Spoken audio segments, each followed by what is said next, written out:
오늘 말씀은 비유인데요. 밤중에 어떤 사람이 친구 집에 찾아와가지고 떡 세 덩이를 좀 구워달라고 간청하는 내용이 나옵니다. 여러분, 팔레스타인 지역은 이 일교차가 엄청 심합니다. 낮에는요 50도 이상까지 올라갑니다. 그 또 이제 밤이 되면 뭐 거의 영하까지는 안 떨어지더라도 막 1도, 2도 막 이렇게까지 떨어지면 일교차가 엄청나게 크기 때문에 이게 주로 낮에 이동할 수가 없습니다. 40도, 50도 되는 날씨이기 때문에 낮에 이동한다는 건 굉장히 무리가 되겠죠. 주로 이 사람들은 밤에 움직였습니다. 그러니까 이 친구 집에 이 한밤중에 손님이 왔다라는 게 우리로서는 이해가 되지 않지만 팔레스틴 문화를 이해하면 이게 지극히 정상적인 겁니다. 밤에 이동할 수밖에 없는 환경이었기 때문에 밤에 이동해서 친구 집에 또 다른 친구가 왔는데 내가 먹을 것이 없다. 뭐 지금이야 배달의 민족 주문 뭐 이런 거 있으니까 상관이 없는데 편의점도 있잖아요. 이 당시에 뭐 그런 게 없으니까 집에 먹을 것이 없으니까 당장에 친구를 먹여야 되겠는데 먹을 것이 없으니까 친구 집에 가서 나한테 떡 세 덩이만 구워 달라. 그렇게 요청을 한 것이죠. 근데 방 안에서 들려온 대답이 뭐냐면 나로 괴롭게 하지 말아라. 이런 대답이 들려왔다라는 거예요. 문은 이미 닫혀버렸고 아이들은 이미 누워서 침실에서 잠이 들어서 일어날 수가 없다. 그런 이야기를 하고 있다는 것이죠. 근데 이 사람이 이 정도 말했으면 집으로 돌아갈 법도 한데 물러서지 않았다라는 거예요. 친구여, 나에게 떡 세 덩이를 제발 좀 구워달라. 이 밤에 내가 찾아와서 당신에게 간청하는데 나에게 이것을 좀 주기를 원한다 요구했다라는 거예요. 근데 이런 거예요. 벗됨, 친구됨으로는 내가 너에게 주지 않겠지만 너의 간청함 때문에 내가 너에게 주지 않을 수 없어서 내가 너에게 주었다. 이런 아주 간단한 메시지입니다. 여러분, 오늘 여기서 우리가 주목해야 될 단어가 하나 있는데 한번 따라해 주시겠어요? 간청했다. 그럼 본문의 이야기는요 굉장히 심플하게 기록되어져 있습니다. 그러니까 많은 것들이 사실 우리에게 뭐가 필요하냐면 본문의 배경을 상상해 볼 필요가 있다라는 것이죠. 여러분, 거절하기 어려웠던 관계였던 것 같아요. 왜냐하면 친구니까요. 친구니까 거절하기가 어려웠어요. 근데 이 친구도 거절하는 데는 이유가 있었겠죠. 첫 번째는 한밤중이었다라는 거예요. 너무 늦은 밤이기 때문에 거절했다라는 거. 두 번째는 이미 문이 닫혔다라는 거예요. 집 문이 닫혔다. 여러분, 상상해 보셔야 되는데 이 당시에는 집에 문이 닫히면 우리야 문을 열면 되지 이렇게 생각하시지만 그 당시 가옥의 구조는 한 번 문을 닫으면 다시 열기가 어려운 구조였습니다. 그러니까 여러분, 원룸이라고 생각하시면 되거든요. 원룸에 부모하고 자녀가 그냥 쪼르륵 앉아서 이렇게 누워서 자는 거예요. 그러니까 여러분, 문 바로 옆에서 자는 사람부터 그냥 쭉 자는 구조거든요. 그러니까 일어나가지고 떡을 주려 그러면 자는 애들 다 깨워야 되고 아내도 깨워야 되고, 그러니까 나에게 괴롭게 하지 말라라는 거. 이미 우리가 누웠다. 애들 자고 있다. 내가 일어나서 너에게 줄 수가 없다. 문을 열 수가 없다. 그런 상황이라는 것이죠. 셋째는 아이들이 누워서 자고 있다. 이 아이들 어떻게 내가 깨울 수가 있냐. 여러분, 한밤중에 떡을 요청해온 친구와 이 요청을 받은 친구가 팽팽한 긴장감이 있더라는 것입니다. 야, 나 지금 안 돼. 근데 이 친구가 이런 거, 좀 한 번만 해줘. 근데 또 얘기하는, 안 된다니까. 야, 정말 그럴 거야? 근데 오늘 이 친구는 요청하는데 정말 담대하게 간청하고 있다라는 것이죠. 8절 말씀 한번 읽어보실까요? 이게 결과인데요. 8절 말씀을 다시 한번 읽겠습니다. 시작. 내가 너희에게 말하노니 비록 벗됨으로 인하여서는 그 간청함을 일어나 그 요구대로. 여기서 핵심이 무엇이냐면 간청했다라는 거예요. 내가 너와 벗됨으로는 너의 요구를 들어주고 싶지 않은데 너의 간청함 때문에 내가 너에게 이 요구를 들어주겠다라는 거예요. 여러분, 오늘 우리가 회복해야 될 것이 하나 있습니다. 한번 따라해 주시겠어요? 간절함. 이런 기도에서 강조되는 것이 무엇이냐면 간절함이거든요. 오늘 저와 여러분이 함께 기도하려고 모였는데 오늘 우리의 기도 가운데 회복되어야 될 것이 있다면 간절함이 있는 기도를 회복해야 된다는 거예요. 이런 친구 관계이지만 간청함이 없었다면 오늘 이 요구는 이루어지지 않았다라는 것이 핵심입니다. 그러니까 팽팽한 긴장감을 이기고 결국은 물러서지 않았기 때문에, 간청했기 때문에 오늘 이 요구를 들어주었다라는 것이죠. 여러분, 기도에 있어서 중요한 것은 간절함이 있는지, 이게 되게 중요합니다. 다르게 표현하면 간절함이 없는 기도는 기도가 아닐 수도 있다는 것이죠. 이런 거예요. 될 대로 되라. 이건 기도가 아니라는 것입니다. 기도를 할 때는 하나님이 이 기도를 반드시 들어주시고 응답해 주심을 믿는 믿음으로, 그 자세와 태도로 기도하는 것이 중요하다는 것이죠. 여러분, 기도하는데 뭐 주시거나 말거나 이렇게 기도한다면 의미가 없겠죠. 뭐 안 들어주셔도 뭐 어쩔 수 없지라는 마음의 태도를 가진다면 그 기도의 응답이 과연 있겠습니까? 오늘 저와 여러분이 기도함에 있어서 주시거나 말거나가 아니에요. 안 들어주셔도 어쩔 수 없지가 아니에요. 오늘 이 친구가 간청했던 기도, 간절한 마음으로 드렸던 기도처럼 저는 이 자리에 예배하는 모든 우리 사랑하는 조이풀의 성도들이 간절함을 회복하는 기도를 드리시기를 주의 이름으로 축원합니다. 여러분, 주기도문에 이런 대목이 나오잖아요. 뜻이 하늘에서 이루어진 것처럼 땅에서도 이루어지이다, 이런 고백이 있죠. 여러분, 우리가 이 기도를 오해하면 안 돼요. 무슨 말이냐면 어차피 뜻이 이루어질 건데 우리가 기도하든 기도하지 않든 그게 그렇게 중요한 것일까, 이렇게 생각할 때가 있는데 오해입니다. 여러분, 물론 우리가 기도하지 않아도 하나님은 하나님의 뜻을 이루십니다. 근데 여러분이 거기에 참여하지 못할 뿐일 거예요. 하나님은 하나님의 뜻을 우리가 기도하지 않아도 하나님은 그 뜻을 이루실 거예요. 근데 우리가 간절히 기도할 때 하나님께서는 어떻게 원하시는 거냐면 우리가 기도함으로 인하여 하나님의 뜻을 우리를 끌어들이기를 원하신다는 거예요. 하나님의 뜻이 있어요. 우리가 기도하게 하세요. 기도함으로 하나님의 원함은 하나님의 뜻 가운데 우리가 그 안으로 들어갈 수 있도록 하게 하시는 것이 무엇이냐면 기도라는 거예요. 하나님이 여러분에게 어떤 기도를 끊임없이 고백하게 하게 하신다면 어쩌면 여러분 삶 가운데 하나님이 이루시고자 하는 간절한 뜻이 여러분의 마음 가운데 있다라는 거예요. 여러분이 그 기도의 제목을 가지고 기도에 가고 간절함과 간청함을 가지고 기도에 갈 때 하나님이 그 기도를 시킨다고 말할 수 있죠. 여러분, 기도를 좀 해보시는 분들은 이런 표현을 쓰시거든요. 하나님이 나에게 어떤 기도를 시키시는 것 같아. 왜 그러냐면 내 안에 그런 기도 제목이 없다라는 거거든요. 난 그런 기도 제목이 없고 그런 생각도 해본 적이 없는데 기도의 자리에서 하나님이 자꾸만 내 안에 이러한 기도의 제목과 기도의 마음을 부어주신다라는 거예요. 그 기도를 끊임없이 하게끔 하신다라는 거예요. 그래서 기도를 좀 하신 분들은 하나님이 요즘 나에게 이러한 기도를 시키시는 것 같아. 그 틀린 말 아닙니다. 하나님이 그 기도를 시키시는 이유가 무엇일까요? 하나님의 그 뜻 안에 여러분을 넣어두시기를 원하시는 거예요. 그리고 여러분의 기도를 통하여 하나님의 뜻을 이뤄가기를 원하시는 줄로 믿습니다. 여러분, 내가 간절히 바라는 게 뭐가 있을까요? 요즘 여러분의 삶 가운데 하나님이 나타나셔가지고 너 원하는 게 뭐가 있냐? 라고 물으신다면 여러분 안에 간절히 바라는 게 뭐냐라는 거예요. 여러분이 지금 간절하게 바라는 그것이 여러분의 삶의 현 주소입니다. 간절함이 빠졌을 때 뭐가 거기 남을까요? 형식만 남습니다. 여러분, 간절함과 간청함이 빠진 믿음과 기도는 거기에 남을 것이 하나밖에 없어요. 형식이라는 것밖에 남을 것이 없어요. 여러분, 그래 우리가 이렇게 얘기하죠. 나 예배 드렸잖아. 기도했잖아. 네가 뭔데 왜 나를 판단해? 나 말씀 보잖아. 나 나름대로 의미가 있어. 중요하죠. 근데 여러분, 그 안에 간절함이라는 것이 사라져버리면 그것을 했다라는 행위는 별로 중요해지지 않아요. 왜냐하면 형식만 남거든요. 여러분, 기도에 있어서 간절함이 빠지면 어떨까요? 형식만 남는 기도라는 거예요. 여러분, 오늘날은 영적인 집중력이 떨어지기가 너무나도 쉬운 시대입니다. 왜냐하면 영적으로 집중하기가 너무 어려워요. 여러분의 시선을 빼앗아가는 게 너무 많고요. 여러분의 마음을 빼앗아가는 게 너무 많고요. 여러분에게 욕심을 주는 것들이 너무 많고요. 여러분의 마음에 욕망을 쥐어주는 게 너무너무 많아요. 그러니까 우리가 뭐에 집중하기가 너무 어려워요. 여러분, 우리가 단순히 하나님께 집중하는 게 어려운 것뿐만 아니라 여러분의 삶을 보세요. 작년들부터 어린아이에 이르기까지 뭘 빼앗겼냐면 집중력이라는 게 없어요. 책을 한 권 읽지를 못해요. 뭐 하나에 몇 시간 집중하지 못해요. 조금 지나면 부산해요. 또 뭔가 막 부산에 뭐 이거 했다가 저거 했다가 컴퓨터에도 창을 여러 가지 띄워두고 이거 했다가 저거 했다가 금방 지루해하고 금방 여러분의 마음이 식어버려가지고 무언가에 집중하기가 너무나도 어려운 시대라는 것이죠. 교회를 열심히 다니는데 문제는 뭐냐면 형식적인 거라는 거예요. 기도를 하긴 하는데 그냥 앵무새처럼 한다라는 것이죠. 기계적으로 돌아가고 있는 거예요.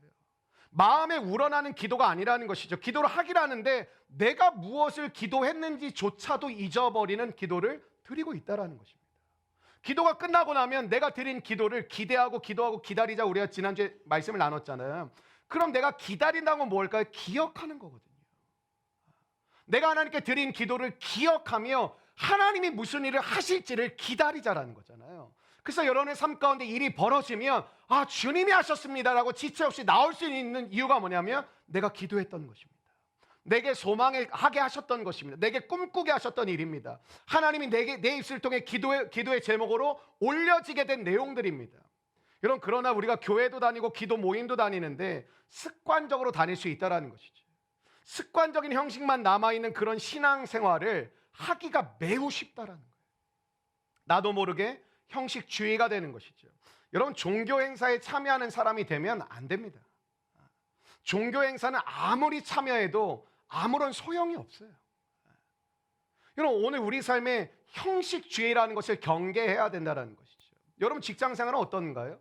형식적이신가요? 아니면 정말 거기에 열정을 담고 의미가 생기고 목적을 깨닫게 되고 하나님이 이곳에 왜 부르셨는지를 알아가고 계신가요? 여러분, 우리는 일터에 대부분 형식만 남은 사람들이 있어요. 월급 받은 만큼만 하지 뭐. 내가 여기 오래 다닐 거 아닐 것 같은데 그냥 적당히 하지 뭐. 내가 여기서 배울 것만 있는지 없는지를 체크하고 확인하지 뭐. 여러분의 일터는 형식주의에 빠져 있지 않나요?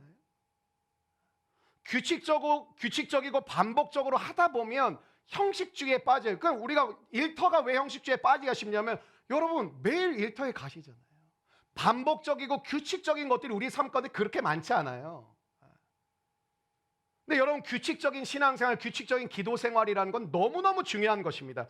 비가 오나 눈이 오나 우리 교회도 예배 그냥 무조건 이 자리를 지키는 분들이 계세요. 뭐 비가 많이 오든 눈이 오든 바람이 불든 뭐 태풍이 오든 뭐 여러 가지 상황 가운데 그냥 오시는 분들이 계세요. 되게 중요한 거죠. 기도의 규칙성을 갖는다라는 거, 기도의 반복성을 갖는다라는 건 엄청난 은혜이고 힘이 맞습니다. 근데 거기에 중요한 거 한 가지는 위험성도 있다라는 것입니다. 무슨 말입니까? 위험성이라는 게 형식주의가 찾아올 수 있다는 것이죠. 형식주의가 찾아오면 어떤 증상이 나타나냐면 여러분의 신앙과 기도와 믿음 생활의 진정성이라는 게 없습니다. 사라져버려요. 그럼 뭐예요? 간절함이 없는 거예요. 그러니까 얼마 못 가서 뭐죠? 영적인 무기력증이 찾아요. 여러분, 기도도 하는데 예배도 드리는데 봉사도 하는데 여러분의 삶 가운데 영적 무기력증이 들어올 공간이 있다라는 게 말이 되겠습니까? 영적으로 다운돼 버리고 아무것도 할 수 없는 상태가 된다는 게 말이 되겠습니까? 특별히 금요일 저녁마다 오셔서 부르짖고 기도하는 여러분의 삶 가운데 아침마다 일어나서 큐티하고 말씀으로 기도함으로 시작하는 여러분의 삶 가운데 영적 무기력에 자주 빠지고 계시다면 어쩌면 여러분 형식주의에 빠져 계시진 않습니까? 겉은 멀쩡한데 실제로 신앙은 병들어 있는 경우가 너무 많은 것이죠. 희한하죠? 어떻게 그렇게 교회를 열심히 다니는데 무기력주의에 빠질 수 있을까? 형식주의가 되어서 껍데기만 있고 내용은 없다라는 거예요. 여러분, 형식적인 신앙생활은 어디에서부터 시작이 되냐면요, 기도의 자리에서부터 시작이 됩니다.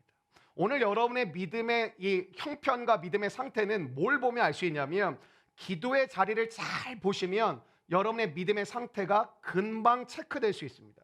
중요한 기준이 뭐냐면 기도 안에 기도를 하냐 안 하냐가 아니에요. 기도 안에 간절함이 있는가 없는가 그거를 보시면 돼요. 간절함이 빠졌다면 외식적인 다른 사람을 바라보며 의식하며 하는 기도 생활을 할 가능성이 높습니다. 여러분, 주님이 제일 싫어하셨던 게 무엇이요? 바리새인의 외식적인 신앙생활이었죠. 주를 위한 것이 아니라 자기를 위해서. 여러분, 그들의 기도의 형식은 너무 화려해요. 문제가 하나도 없어요. 그러나 문제는 뭐냐면 진심이 하나도 담겨져 있지 않다라는 것이죠. 진정성이 없어요. 간절함이 없습니다. 여러분, 주님은 그들의 기도를 듣지 않으셨을 뿐 아니라 경멸하셨죠. 주님은 그들의 기도를 외면하셨어요. 여러분, 언제 기도가 가장 힘들까요? 마음은 없고 입술로만 기도할 때 힘들지 않으신가요? 여러분, 우리가 금요일 날 적어도 30분, 웬만하면 뭐 40분, 50분, 1시간 정도 기도 시간을 갖잖아요. 한 40분 정도 갖는 것 같은데 40분의 기도 시간이 대부분의 사람들에게는 힘들다고 느껴져요. 왜냐하면 입은 왔다 갔다 하는데 마음은 움직여지지 않는 것이죠. 내 마음이 담겨지지 않는 기도를 입을 쉬지 않고 고백되어지려고 하니 여러분, 이게 뭐 글짓기 시간도 아니고 굉장히 마음 가운데 힘듦이 찾아오는 거예요.